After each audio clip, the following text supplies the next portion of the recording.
Abra sua Bíblia comigo, por favor, em Daniel capítulo 3. Eu quero pensar algumas coisas com vocês nessa noite sobre fidelidade inegociável. Daniel 3. Eu quero ver algumas lições de todo o texto com vocês, mas a princípio eu quero ler apenas o verso 17, por favor. Daniel 3, 17. Você que nos assiste, Deus o abençoe desde já. Maravilhoso louvar o Senhor. Um privilégio para nós entoarmos cânticos ao Pai. Pode diminuir um pouquinho aqui dentro, tá, Gabriel? Por favor. Daniel 3, 17 diz assim: se o nosso Deus a quem servimos quer livrar-nos, Ele nos livrará da fornalha de fogo ardente e das tuas mãos, ó Rei. Se não, fica sabendo, ó Rei, que não serviremos aos teus deuses e nem adoraremos a imagem de ouro que levantaste. Senhor, nós te louvamos nessa noite. Nós queremos te render graças por tudo até aqui. Queremos mais uma vez louvar-te, porque é um privilégio para nós nos reunirmos aqui mais uma vez, adorá-lo, engrandecê-lo. Que o Senhor abençoe esse tempo de ministração em cada um que está aqui no templo e cada um que me assiste. Que o Senhor possa abençoar os visitantes desde já. Que o Senhor possa falar com eles, com cada um de nós que estamos aqui no templo essa noite, e com cada um que está em casa. Te louvamos e te bendizemos mais uma vez. É a nossa oração em nome de Jesus. Amém, amém, amém. Irmãos, o mais importante não é viver, mas é ser fiel a Deus. Pessoas comprometidas com Deus resistem ao pecado até o seu sangue ser derramado, estão prontas a morrer, mas não a pecar. Nabucodonosor era um homem embriagado pelo poder. Agora ele levanta uma estátua de ouro de 30 metros de altura e ordena a todos os súditos que a adorem. O poder dos tiranos, nós vamos ver em Daniel 3, que ele encontra sempre o seu limite em pessoas fiéis. Sempre, irmãos, sempre. O poder de quem quer que se levante de qualquer tirano na terra, ele encontra o seu limite em homens e mulheres fiéis a Deus. Esses três jovens hebreus são uma nota dissonante no meio daquela sinfonia de servilismo. Eles são intransigentes e inconformistas. Não transgridem com os absolutos de Deus. Eles preferem a morte que a infidelidade a Deus.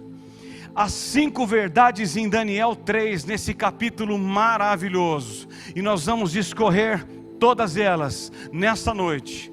Escuta, você que está em casa, essa palavra poderosa. A primeira coisa que eu aprendo em Daniel 3, que esses 3 meninos enfrentaram, é a prova. Há 2 verdades vistas aqui no texto sobre a prova que eles enfrentaram. E a primeira delas está dos versos 1 ao 5 que não lemos. É os perigos da síndrome de alguém querer ser Deus. Nabucodonosor não se contentou em ser rei de reis. Ele quer ser Deus. Diante da revelação da soberania e triunfo de Deus ao longo da história, em vez de Nabucodonosor se humilhar, ele se exalta. Ele constitui o culto de si mesmo e a adoração aos seus deuses e ordena a todos os súditos a se prostrarem e adorarem uma imagem de ouro que ele havia levantado.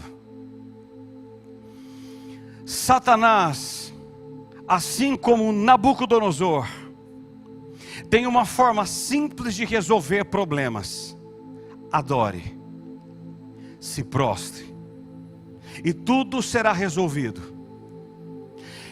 Você se prostra e tudo se acerta. Essa era a proposta de Nabucodonosor a Sadraque, Mesaque e Abednego: se prostrem. Foi a mesma proposta de Satanás a Jesus em Mateus 4:9: tudo te darei, se prostrado me adorares. O mais interessante é que a oferta que Satanás fez a Jesus não era algo que ele podia dar, porque Satanás não tem glória nenhuma para dar. Não tem. Segundo, além da prova, no verso 6, mostra-nos as barbáries da religião totalitária. Olha o verso 6: qualquer que não se prostrar e não adorar, será no mesmo instante lançado na fornalha de fogo ardente. A religião totalitária exige a lealdade das pessoas pela força. Não conquista corações, obriga consciências. As pessoas se dobram por medo e não por devoção. É a religião do terror e não do amor. Ela obriga o culto forçado. Nabucodonosor disse assim: ou você me cultua, ou você me adora, ou você morre. Ele estabelece uma pena para a desobediência: é a morte. Ele estabelece um método de matar: é a fornalha ardente. Queridos, quando a religião se desvia da verdade, ela torna-se intolerante. Há muitos intolerantes no nosso meio, e esses 3 meninos passam esse tipo de prova: ou se prostram diante da imagem de ouro que eu levantei, ou morrem. Essa é a prova: ou vocês se prostram, ou eu lanço vocês na fornalha acesa. Há uma segunda lição no texto: além da prova, vem agora a acusação. Acusação. Há 3 pontos nessa questão da acusação, e por favor me escute. Além da prova de levantar a imagem e obrigar que todos o adorem, agora vem a acusação. Há 3 coisas aqui. A primeira está no verso 8. Ele nos mostra que as pessoas ingratas têm memória curta. Olha o 8. Ora, no mesmo instante se chegaram alguns dos homens caldeus e acusaram os judeus. Daniel capítulo 2, dos versos 5 e 18. Exatamente esses mesmos caldeus tinham sido poupados pela intervenção de Daniel e os seus amigos. Os mesmos. Agora, eles de forma ingrata acusam as mesmas pessoas que nos ajudaram no passado a se livrarem da morte. Os mesmos. Irmãos, nós enfrentamos esse tipo de prova até hoje. Pessoas que ajudamos por meses, por horas, por décadas, não que somos novos, mas pessoas que ajudamos a livrá-las da morte, pessoas que estendemos as mãos sobre elas, hoje se insurgem contra nós e nos acusam, e tem memória curta. A ingratidão, ela fere pessoas e ela entristece a Deus. Há um texto interessante de Lucas 17:17. Jesus disse assim: não eram 10 os que foram curados? Onde estão os outros 9? Onde estão? Existem pessoas que recebem mais benefícios do que agradecem por eles. Existem mais os que recebem do que aqueles que agradecem. Pessoas ingratas têm memória curta. Segundo, diz o verso 12 que não lemos, que os caldeus tentam se promover buscando a destruição de Sadraque, Mesaque e Abednego. Olha o verso 12, acompanhe. Diz assim: há alguns homens judeus que tu constituíste sobre os negócios da província da Babilônia, Sadraque, Mesaque e Abednego. Estes homens, ó rei, não fizeram caso de ti. A teus deuses não servem, nem adoram a imagem de ouro que levantaste.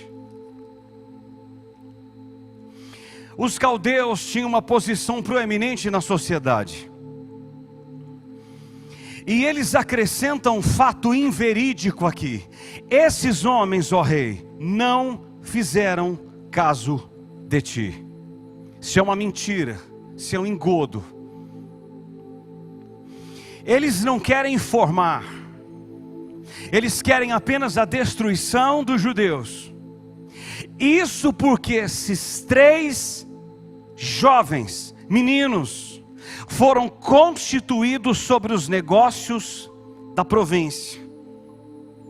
Eu não sei se isso acontece com vocês, mas quando você caminha com alguém dentro da igreja, próximo de você, talvez Deus o exalta, e aquele que estava ao seu lado sente inveja de ti. Já aconteceu isso alguma vez? Em vez de abraçá-lo, eles querem ver sua queda e repudiam você, falam mal de você pelas costas, falam mal.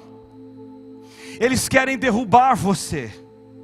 A inveja não provoca apenas contendas, mas brigas, mortes e desastres.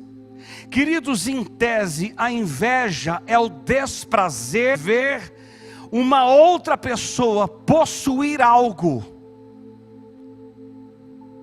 e você deseja ter o que você não pode ter. Isso é inveja. Você quer ver?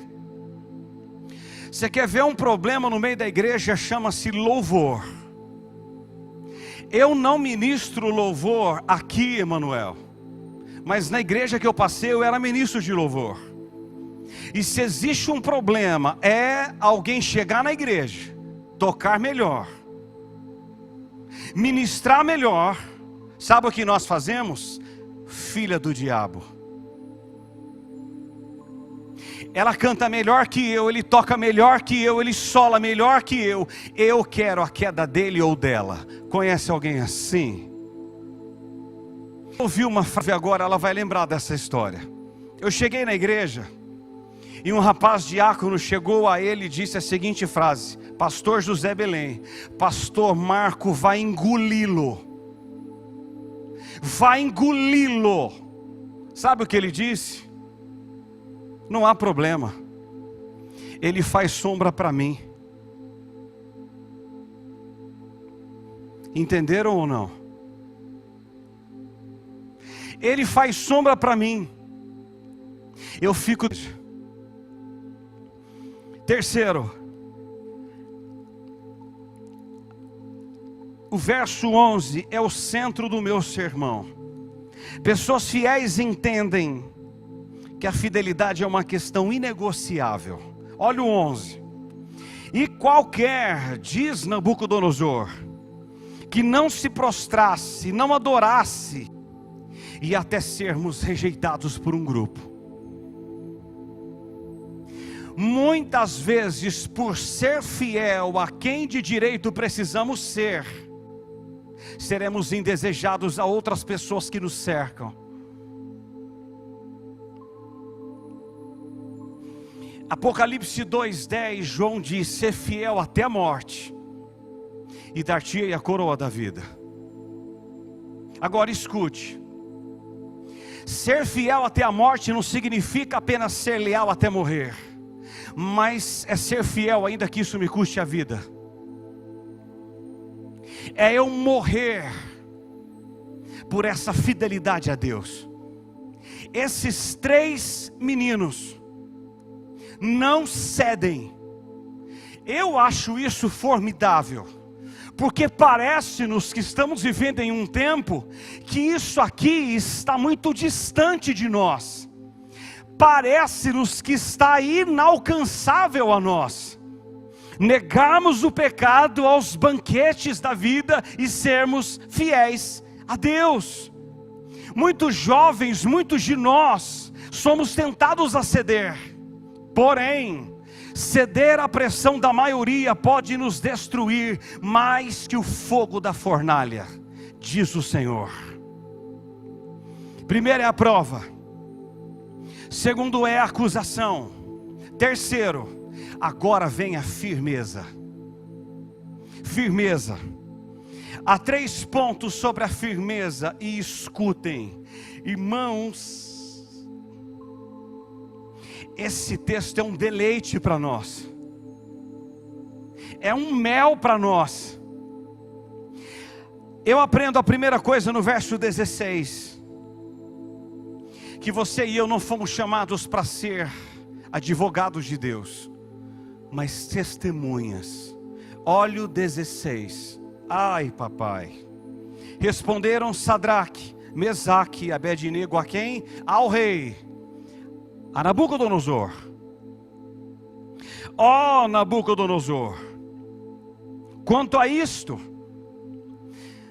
não necessitamos de te responder.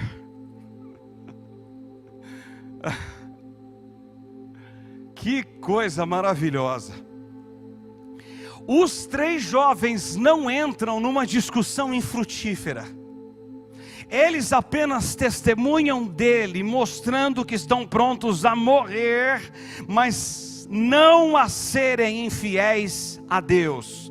Diz o verso 15 que Nabucodonosor tenta intimidá-los, dizendo que nenhum Deus poderia livrá-los da sua mão. Mas eles não tentam defender a reputação de Deus, apenas obedecê-lo. Obedecê-lo. Os 3 jovens demonstram sua lealdade a Deus quando são promovidos e quando são provados. Demonstram quando são promovidos e provados. Irmãos, não precisamos defender a Deus, apenas honrá-lo. Em tudo que somos, tudo que fazemos, obedecê-lo, honrá-lo. Segundo, eu e você precisamos ter uma fé sem arrogância. Olha o 17. Se o nosso Deus a quem servimos quer livrar-nos, Ele nos livrará da fornalha ardente e das tuas mãos, ó Rei. Irmãos, os 3 jovens dizem que Deus pode livrar, mas não dizem que Deus o fará. Eles não são donos da agenda de Deus, e nem nós. Rapaz, eu entro dentro do texto. Eu vou lá com eles, lá na cena. Eles iam ser lançados da fornalha, caso não se prostrassem. E Nabucodonosor tenta intimidá-los, falando que Deus não podia livrá-los. Aí eles dizem assim: olha, rei, não há necessidade de te responder. Agora eles dizem assim: ora, fica sabendo que se o nosso Deus a quem servimos quer livrar, Ele nos livrará da fornalha. Eles não decretam nada para Deus. Eles não determinam nada para Deus. Eles não dizem assim: eu não aceito isso, eu rejeito isso, eu repreendo o fogo, o rei está amarrado. Não, eles não disseram isso. Não. Eles não determinam o que Deus deve fazer. 2 Coríntios 12:7 Paulo nos diz que pelas visões que teve em 2 Coríntios 12:4, que Deus o leva ao terceiro céu e vê coisas inefáveis. Diz que foi-lhe posto um espinho na carne, mensageiro de Satanás, para que ele não se exaltasse. E por causa disso ele pediu a Deus 3 vezes que retirasse dele o espinho na carne. Um judeu não ora 3 vezes, mas uma só. Ele ora 3, tira, tira, tira. Deus resolve responder e disse: Paulo, a minha graça te basta, porque o meu poder se aperfeiçoa na fraqueza. Jesus, quando estava no jardim da azeitona, no Getsemane, na prensa das oliveiras, ele disse em Mateus 26:39: Pai, se possível, passe de mim esse cálice, mas que não seja feita a minha vontade, mas a tua. Por que Jesus ora assim? Porque nem sempre é Nabucodonosor que nos mandará para a fornalha, e sim Deus.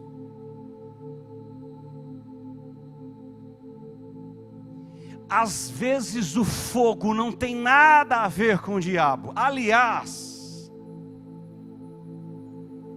Satanás tenta, Deus prova. Deus não tenta, Satanás tenta, para extrair de nós o pior.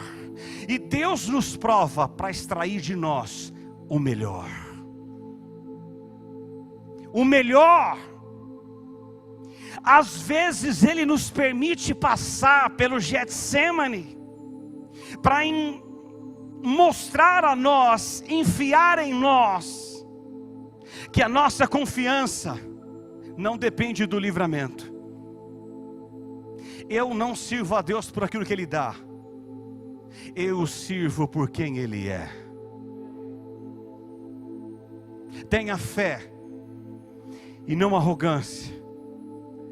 Se Ele quiser, Emanuel, Ele livra.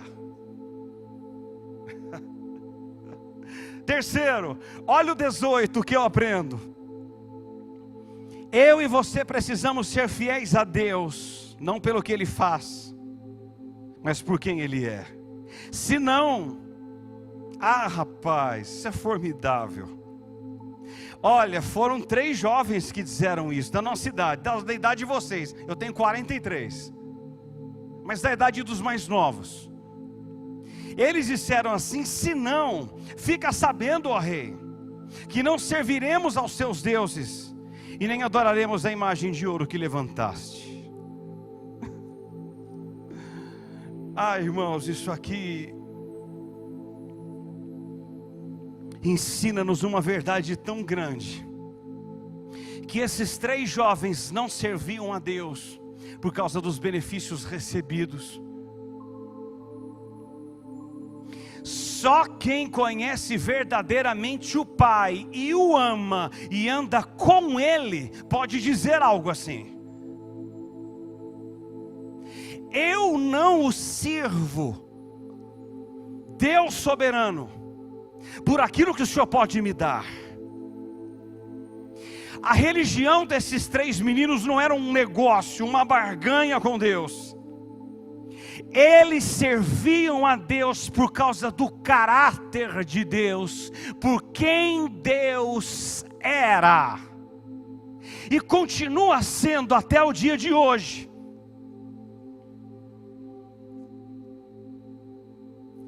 Irmãos, ministraram no final, eu me deleitei ali. Te louvarei, não importam as circunstâncias, adorarei somente a Ti, Jesus. Precisamos continuar crendo em Deus, apesar de toda circunstância adversa. Precisamos crer. Hoje à noite, 7h14, há muitos que preferem a morte nas prisões que a liberdade do pecado. Escute isso, escreva na capa da Bíblia ou coloca na porta da geladeira.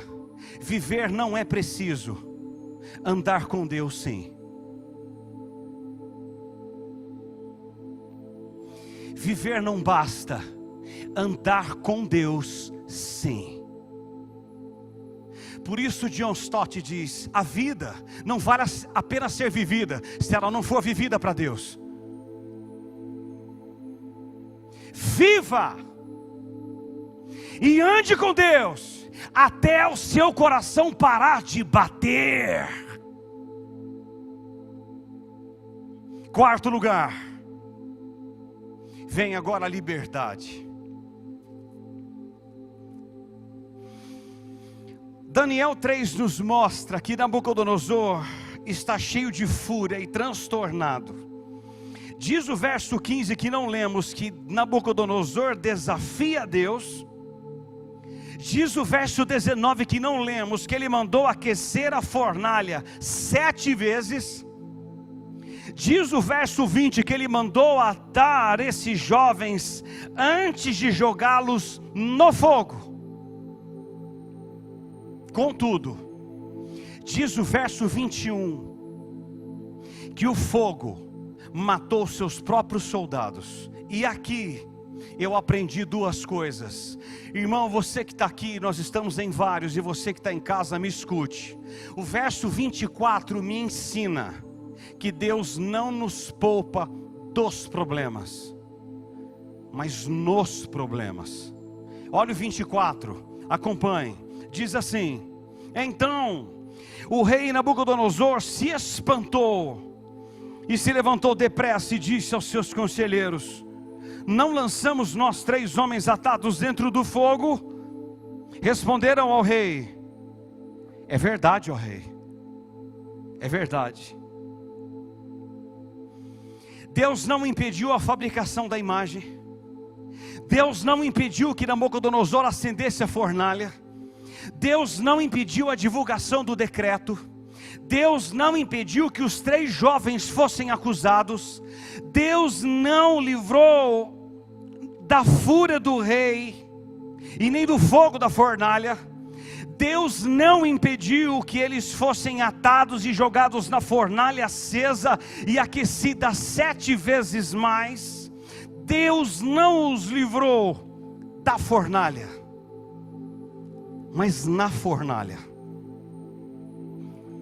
dentro. Eclesiastes 9:2 diz que tudo sucede igualmente a todos. O mesmo sucede ao justo e ao perverso. Sabe qual é a diferença? É que alguns entram e outros ficam. Sabe a grande diferença do coronavírus? Todos vão entrar, mas nem todos vão sair.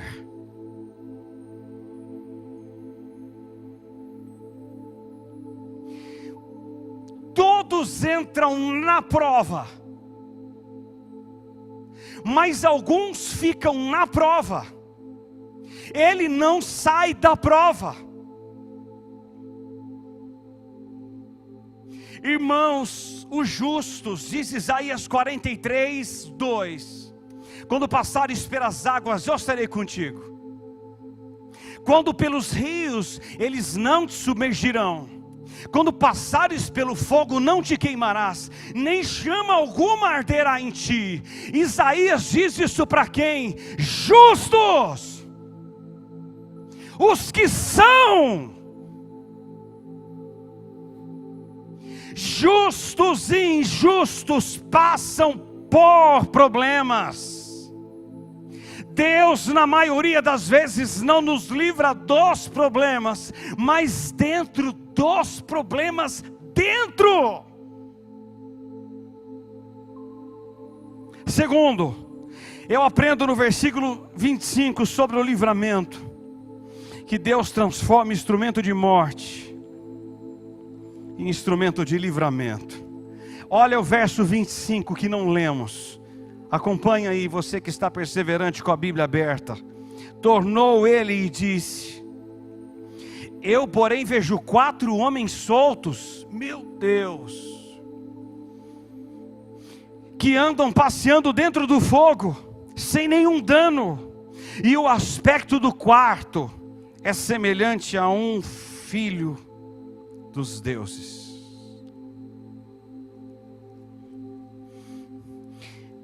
O fogo só queimou as amarras que os prendiam. Jim Elliot diz que o livramento no fogo é estratégia de Deus. O livramento no fogo é estratégia de Deus.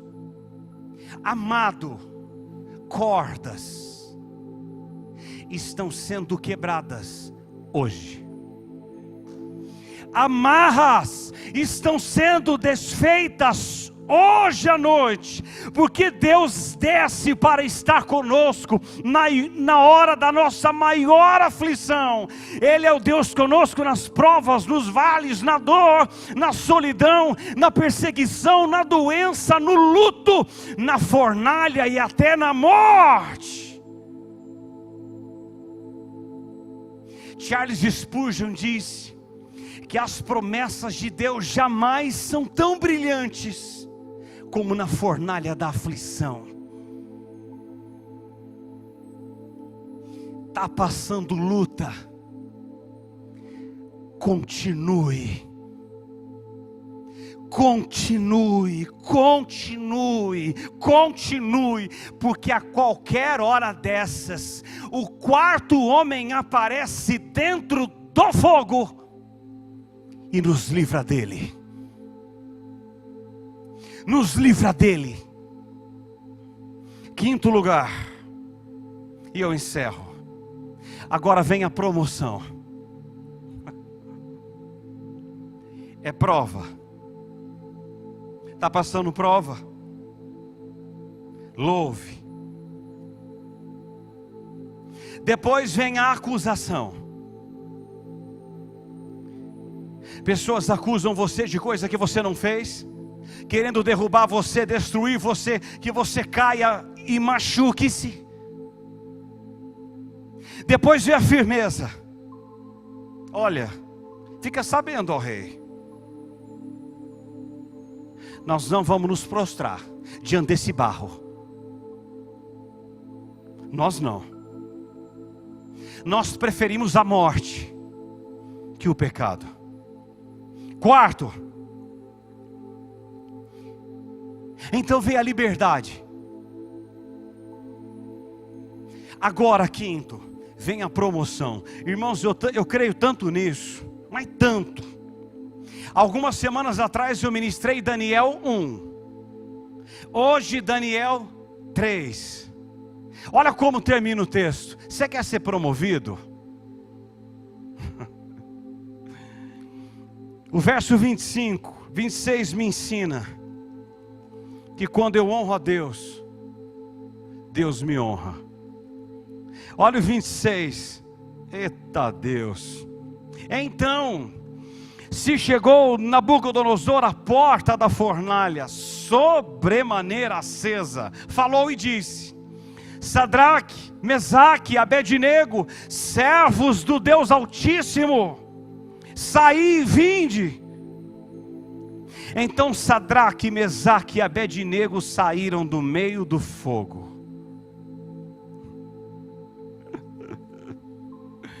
O mesmo rei que ficou transtornado de ira contra eles, agora os chama de servos do Deus Altíssimo. O mesmo rei que decretou a morte deles, agora os faz prosperar. Eu tenho dito isso aqui nos cultos do domingo. O que diz 1 Samuel 2,30. Deus diz: aos que me honram, honrarei. Aos que me honram, honrarei. Aos que me não negam, honrarei. aos que não fazem concessões ao pecado, honrarei eu, diz o Senhor. Segundo, quando você é fiel a Deus, o nome de Deus é exaltado. Olha o verso 28 e 29. Irmãos, isso aqui é um deleite para mim. Eu me deleito na Escritura. Olha o 28. Falou Nabucodonosor e disse: bendito seja o Deus de Sadraque, Mesaque e Abednego, que enviou seu anjo e livrou seus servos, que confiaram nele, pois não quiseram cumprir a palavra do rei, preferindo entregar o seu corpo a servirem e adorarem qualquer outro Deus, senão ao seu Deus. Portanto, faço um decreto, pelo qual todo o povo, nação e língua, que disser blasfêmia contra o Deus de Sadraque, Mesaque e Abednego, seja despedaçado, e as suas casas sejam feitas em monturo, porque não há outro Deus que possa livrar como o Deus deles.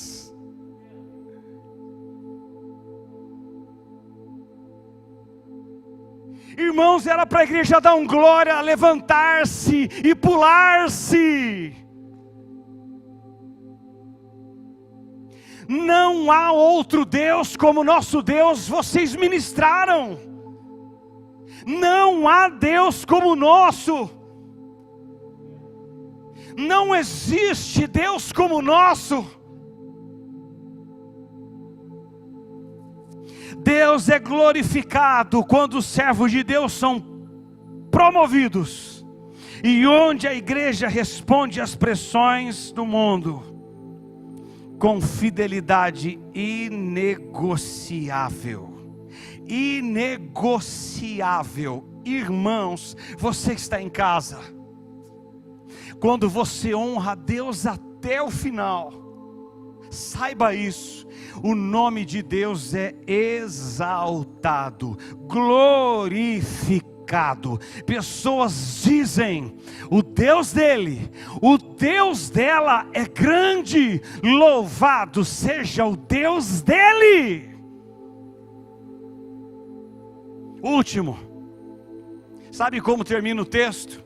Eles receberam mais de Deus. Olha o verso 30 e eu termino. Diz assim: então o rei fez prosperar a Sadraque, Mesaque e Abednego na província da Babilônia. Quem fez prosperar? O Senhor. Quem nos faz prosperar? O Senhor. Se entendêssemos isso, não estaríamos tão preocupados com cargos na igreja. Se entendêssemos isso, não estávamos tão preocupados se estamos lá ou aqui. Se entendêssemos isso, não estávamos mais preocupados se ela faz vibrato melhor que eu, diz o Senhor. Eu não estaria tão preocupado se ele toca a corda melhor que eu, diz o Senhor.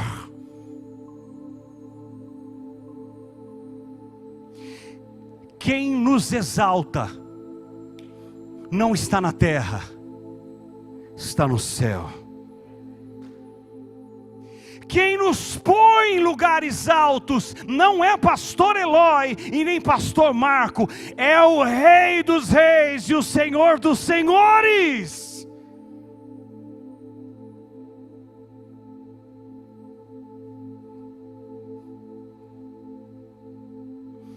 Muitos homens de Deus já estiveram na fornalha.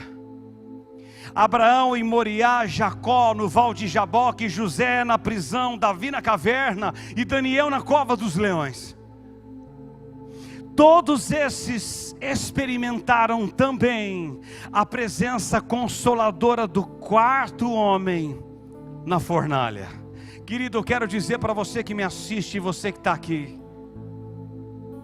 O quarto homem sempre vem ao nosso encontro quando os nossos recursos acabam. Ele sempre vem. Ele está conosco sempre e Ele estará conosco sempre. Ele caminha conosco no meio do fogo da dor, da doença, do abandono, da solidão, do luto e da morte. Quando o quarto homem nos faz sair da fornalha, até os nossos inimigos precisam reconhecer a majestade de Deus e dar glória ao seu nome. Deus nos promove quando saímos da fornalha. Saímos dela mais fortes e mais perto de Deus. Aleluia. Aleluia. Louvado seja o Senhor.